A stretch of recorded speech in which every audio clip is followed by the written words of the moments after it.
So that concludes our kind of whirlwind introduction to the Wolfram language for GIS and geospatial analysis.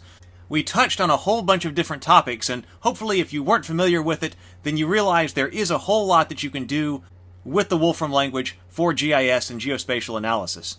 I just tried to kind of get your feet wet and introduce you to a bunch of different topics to show you something of what its potential is. So where should you go from here? Well, you may just want to jump in and start typing things and finding things out with the help and seeing what different suggestions pop up and different functions that are out there. Also, the Wolfram documentation is going to be your friend. I think this is where I started the whole video series, here on the Wolfram Language Documentation Center, and so now you can explore it and you can see what we already looked at and then what we didn't even get to touch on. For instance, we didn't even get to look at locations, paths, and routing, I don't think. But there's all different kinds of things in here, and you can go through all of the different functions and just see what's possible.